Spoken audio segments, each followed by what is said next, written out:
Hello from the Vatican. I'm Katsuhiro Asagiri, President of INPS Japan.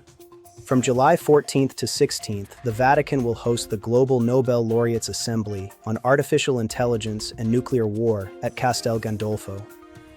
Nobel Peace Laureates, former heads of state, leading AI experts from organizations including OpenAI, Google DeepMind, and Anthropic. Together with scientists, faith leaders, and civil society representatives, will discuss one of humanity's greatest challenges: how to ensure that artificial intelligence serves peace rather than conflict in an age of nuclear weapons.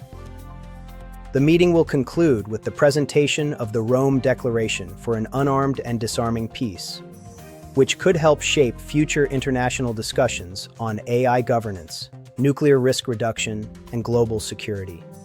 I'll be reporting with my colleagues from the Vatican throughout the Assembly, bringing you exclusive interviews, analysis, and updates on this historic gathering.